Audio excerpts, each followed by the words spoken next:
यहीं से कहानी का सबसे दिलचस्प हिस्सा जुड़ता है, फिल्म का संगीत। हाँ, बियर सॉन्ग, इस एक गाने ने सोशल मीडिया पर तहलका मचा दिया था। मैंने भी देखा था, इंस्टाग्राम रील से लेकर यूट्यूब शॉर्ट्स तक हर जगह यही गाना चल रहा था। हर जगह। तो फिर सवाल ही उठता है कि जब एक गाना इतना बड़ा हिट हो जाए तो लोग फिल्म देखने क्यों नहीं गए? क्या आजकल फिल्म की सफलता और उसके संगीत की सफलता, ये दो पूरी तरह से अलग अलग चीजें हो गई हैं? ये एक बहुत ही महत्वपूर्ण सवाल है और डीजल इसका सटीक उदाहरण है। आज के दौर में एक गाना अपनी खुद की एक अलग जिंदगी जीता है। वो 30 सेकंड की रील में पॉपुलर हो सकता है, लेकिन इसका मतलब ये नहीं कि लोग उस गाने के लिए 300 रुपए का टिकट खरीदकर 2.5 घंटे की फिल्म देखने जाएंगे। मतलब गाने का वायरल होना अब बॉक्स ऑफिस की गारंटी नहीं रहा। बिल्कुल नहीं। ये फिल्म के लिए एक अच्छा मार्केटिंग टूल है। ये बज़ क्रिएट करता है, लोगों को फिल्म का नाम याद दिलाता है। पर बस, तो आज हमारे सामने एक बड़ी ही दिलचस्प केस स्टडी है। एक ऐसी तमिल फिल्म जिसका गाना तो मतलब हर किसी की जुबान पर था। हाँ। जो दिवाली जैसे बड़े त्योहार पर रिलीज हुई और जिसकी स्टारकास्ट भी काफी मजबूत थी। हाँ, लेकिन फिर भी फिल्म खुद मतलब गुमनामी में खो गई। बिल्कुल।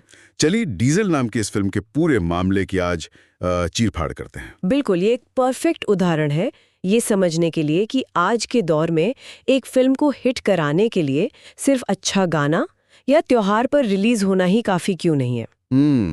एक वायरल गाना और त्योहार पर रिलीज होने के बावजूद डीजल जैसी फिल्म दर्शकों को सिनेमा घरों तक खींचने में क्यों नाकाम रही? और इसकी अनोखी स्ट्रीमिंग रणनीति हमें फिल्म इंडस्ट्री के भविष्य के बारे में क्या बताती है? सही। और ये कहानी शुरू होती है इसकी रिलीज की टाइमिंग से, जो इसके लिए एक ही समय पर सबसे अच्छी और शायद सबसे बुरी बात साबित हुई। अच्छा, तो वहीं से शुरू करते हैं। हमारे सूत्रों के मुताबिक फिल्म 17 अक्टूबर 2025 को दिवाली पर थिएटर्स में आई थी। लेकिन अब ये 21 नवंबर से स्ट्रीमिंग प्लेटफॉर्म सिंपली साउथ पर आ रही है। पर इसमें एक पेंच है ना? हाँ, और ये पेंच ही सारी कहानी कहता है। ये सिर्फ और सिर्फ भारत के बाहर के दर्शकों के लिए स्ट्रीम होगी। भारत में नहीं? भारत में नहीं। अब पहली नजर में ये अजीब लगता है, लेकिन ये एक सोची समझी बिजनेस स्ट्रैटेजी है। इसे आप एक तरह का सॉल्वेज ऑपरेशन कह सकते हैं। सॉल्वेज ऑपरेशन मतलब डूबते जहाज से जो कुछ बचाया जा सके। बिल्कुल। आप कह रही हैं कि ये कोई नई मार्केट टेस्ट करने की कोशिश नहीं, बल्कि नुकसान कम करने का एक तरीका है। काफी हद तक। देखिए, जब कोई मीडियम बजट की फिल्म घरेलू बॉक्स ऑफिस पर उम्मीद के मुताबिक नहीं चलती, तो स्टूडियो उसे सीधे सीधे OTT पर बेचकर लागत वसूलने की कोशिश करते हैं। सिंपली साउथ जैसे प्लेटफॉर्म खास तौर पर विदेशों में बसे भारतीय दर्शकों को टारगेट करते हैं। अच्छा। वो लोग अपनी भाषा में कंटेंट देखने के लिए उत्सुक रहते हैं। इन दर्शकों तक पहुंचना सस्ता भी है और यहाँ कंपटीशन भी कम है। तो ये एक कम रिस्क वाला गारंटीड रेवेन्यू मॉडल है। एग्जैक्टली। लेकिन दिवाली पे रिलीज करना तो किसी भी फिल्म के लिए जैकपॉट माना जाता है। फिर गड़बड़ कहाँ हुई? दिवाली जैकपॉट है, लेकिन तब जब आप मैदान में अकेले हो या फिर सबसे मजबूत खिलाड़ी हो। अच्छा। डीजल के साथ ऐसा नहीं था। अच्छा। उसी दिन ध्रुव विक्रम की बाइसन और प्रदीप रंगनाथन की ड्यूड भी रिलीज हुई। ओह, तो क्लैश था। हाँ, और ये दोनों ही फिल्में ज्यादा बड़े स्केल और ज्यादा बज़ वाली थीं। लेकिन क्या बड़े क्लैश हमेशा नुकसानदायक होते हैं? कभी कभी तो ये दर्शकों में और भी ज्यादा उत्सुकता जगाते हैं, एक तरह का इवेंट बन जाता है। वो तब होता है जब क्लैश बराबर की टक्कर का हो। यहाँ डीजल एक अंडरडॉग थी। हाँ। जब दर्शकों के पास सीमित पैसा और समय होता है, तो वो सबसे सुरक्षित विकल्प चुनते हैं। सही बात है। ऐसे में डीजल के हिस्से में कम स्क्रीन्स आईं और दर्शकों की प्राथमिकता सूची में भी वो नीचे खिसक गई। तो वो त्योहार की भीड़ में रिलीज होना उसके लिए फायदेमंद होने की बजाय नुकसानदेह साबित हुआ। ठीक है, तो रिलीज की टाइमिंग और रणनीति तो साफ तौर पर बैकफायर कर गई। लेकिन दर्शकों को खींचने के लिए आखिर में कहानी में भी तो दम होना चाहिए। आखिर ये डीजल की कहानी थी क्या जो लोगों को खींच नहीं पाई? कहानी का आइडिया कागज पर तो काफी दमदार लगता है। हमारा हीरो है वासुदेवन, उर्फ डीजल वासु। हाँ, डीजल वासु। वो उत्तरी चेन्नई का एक मछुआरा है जिसने केमिकल इंजीनियरिंग की पढ़ाई की है। ये कॉम्बिनेशन ही अपने आप में अनोखा है। एक केमिकल इंजीनियर मछुआरा, ये तो सुनने में दिलचस्प लग रहा है। तो कहानी आगे कैसे बढ़ती है? कहानी में मोड़ तब आता है जब उसके पालक पिता, जो उसे पाल पोस कर बड़ा करते हैं, एक डीजल तस्करी सिंडिकेट के जाल में फंस जाते हैं। ओके। अब अपने पिता को बचाने के लिए वासु उस खतरनाक दुनिया में कदम रखता है और यहीं वो अपनी इंजीनियरिंग की पढ़ाई का इस्तेमाल करता है। अच्छा, तो वो अपनी दिमागी ताकत से लड़ता है, सिर्फ अपनी शारीरिक ताकत से नहीं। बिल्कुल। वो सिंडिकेट को बाहर से तोड़ने की बजाय उसके अंदर घुसकर उस पर कब्जा कर लेता है। मतलब सिस्टम का हिस्सा बन जाता है उसे तोड़ने के लिए। हाँ, वो खुद डीजल माफिया बन जाता है, लेकिन एक ट्विस्ट के साथ। वो इस अवैध धंधे से कमाए गए पैसों का इस्तेमाल अपने मछुआरे समुदाय की भलाई के लिए करता है, उनके बच्चों की पढ़ाई, जरूरतमंदों की मदद वगैरह। तो एक मॉडर्न रॉबिनहुड बन जाता है। ईमानदारी से कहूं तो ये कॉन्सेप्ट अब थोड़ा घिसा पिटा नहीं लगने लगा है। हर दूसरा एक्शन हीरो सिस्टम से लड़ते लड़ते रॉबिनहुड ही बन जाता है। क्या डीजल में कुछ नया था? आपका सवाल जायज है। ये ट्रोप बहुत इस्तेमाल हो चुका है और शायद यही फिल्म की एक कमजोरी रही कि वो इस पुराने कॉन्सेप्ट को एक नयापन नहीं दे पाई।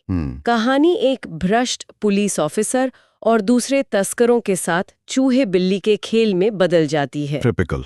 हाँ, लेकिन फिल्म का फोकस कैसे से ज्यादा क्या पर रहता है। वो ये तो दिखाती है कि हीरो क्या कर रहा है, लेकिन शायद ये ठीक से स्थापित नहीं कर पाती कि वो ये सब इतनी चतुराई से कैसे कर रहा है। मतलब जो केमिकल इंजीनियरिंग वाला एंगल था। हाँ, एक केमिकल इंजीनियर अपनी नॉलेज का इस्तेमाल तस्करी के लिए कैसे कर सकता है, ये पहलू और मजेदार हो सकता था, लेकिन उसे ठीक से एक्सप्लोर नहीं किया गया। समझ गया। मतलब आइडिया अच्छा था, लेकिन शायद उसे पर्दे पर उतारने में थोड़ी कमी रह गई। चलिए उन लोगों की बात करते हैं जिन्होंने इस कहानी को पर्दे पर उतारा। कास्ट तो काफी जानी पहचानी लग रही है।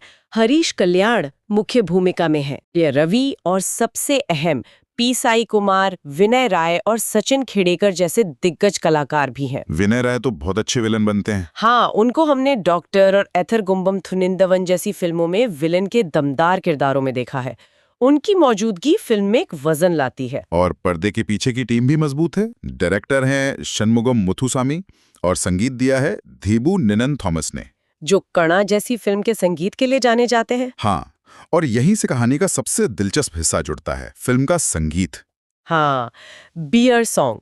इस एक गाने ने सोशल मीडिया पर तहलका मचा दिया था। मैंने भी देखा था। इंस्टाग्राम रील से लेकर यूट्यूब शॉर्ट्स तक हर जगह यही गाना चल रहा था। हर जगह। तो फिर सवाल ही उठता है कि जब एक गाना इतना बड़ा हिट हो जाए तो लोग फिल्म देखने क्यों नहीं गए?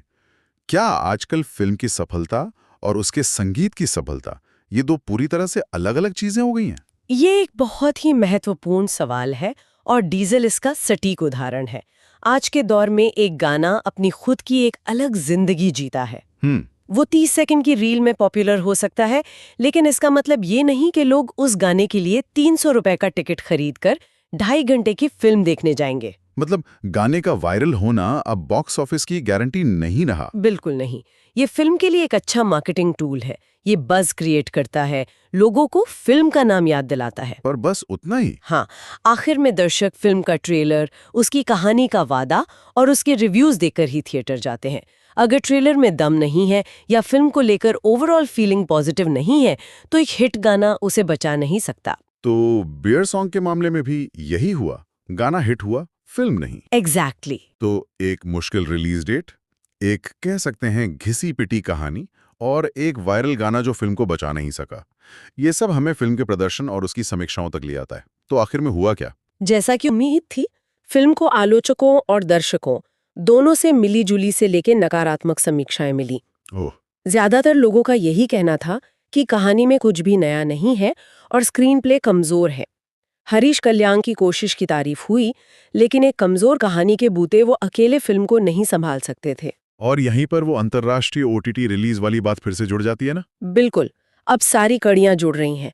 घरेलू बाजार में खराब प्रदर्शन और नेगेटिव रिव्यूज के बाद मेकर्स के लिए सबसे सुरक्षित रास्ता यही था कि फिल्म को भारत में और ज्यादा प्रमोट करने की बजाय उसे एक नए बाजार में ले जाया जाए। हाँ, सीधे अंतर्राष्ट्रीय दर्शकों के सामने पेश किया जाए। ये वो दर्शक हैं जो शायद भारतीय समीक्षकों की राय से उतने प्रभावित न हो और सिर्फ अपनी भाषा की एक नई फिल्म देखना चाहते हो। तो एक तरह से उन्होंने घरेलू बाजार में अपनी हार मान ली और एक नए मैदान में अपनी किस्मत आजमा रहे हैं। इसे हार मानने से ज्यादा नुकसान को नियंत्रित करना कहना बेहतर होगा। अच्छा। उन्होंने फिल्म के एक ऐसे हिस्से को बेचा जहां उन्हें सही दाम मिल रहा था। ये आज के फिल्म बिजनेस की सच्चाई है। हर फिल्म के लिए कई बाजार हैं, थिएटर, सैटेलाइट, डिजिटल घरेलू, डिजिटल अंतर्राष्ट्रीय। एक दरवाजा बंद होता है तो निर्माता दूसरा दरवाजा खटखटाते हैं। तो संक्षेप में, डीजल एक ऐसी तमिल एक्शन थ्रिलर है जो ईंधन तस्करी की दुनिया में एक मॉडर्न रॉबिनहुड की कहानी कहती है। दिवाली पर बड़ी फिल्मों से टकराई, मिलीजुली समीक्षाओं के साथ बॉक्स ऑफिस पर ठंडी पड़ गई। और अब 21 नवंबर से सिंपली साउथ पर सिर्फ भारत के बाहर के दर्शकों के लिए एक नई जिंदगी तलाश रही है। बिल्कुल। सही कहा। लेकिन ये पूरी कहानी एक बहुत गहरा सवाल भी छोड़ जाती है। वो क्या? हमारी सारी जानकारी फिल्म के बिजनेस और उसकी कहानी पर केंद्रित है, पर उन असली मुद्दों का क्या जिन्हें ये फिल्म छूने की कोशिश करती है? मतलब? फिल्म भले ही काल्पनिक हो, लेकिन तटीय इलाकों में ये डीजल माफिया एक हकीकत है। आप कहना चाहती हैं कि फिल्म के असफल होने के बावजूद वो एक जरूरी मुद्दे पर तो रोशनी डालती ही है। हाँ, और वो हमें सोचने पर मजबूर करती है। जब किसी समाज में लोगों को एक तस्कर या अपराधी अपना नायक लगने लगे जो सिस्टम को धोखा देकर उनकी मदद कर रहा हो, तो ये उस नायक के बारे में कम और उस समाज और उस सिस्टम की विफलता के बारे में ज्यादा बताता है। ये तो बहुत गहरा पॉइंट है। फिल्म तो शायद भुला दी जाएगी, लेकिन ये सवाल बना रहता है कि वो कौन सी परिस्थितियां हैं जो एक आम इंसान को डीजल वासु जैसे किरदार में अपना मसीहा देखने पर मजबूर कर देती हैं। सही बात है। ये एक ऐसा विचार है जो फिल्म के खत्म होने के बाद भी हमारे साथ रह जाता है।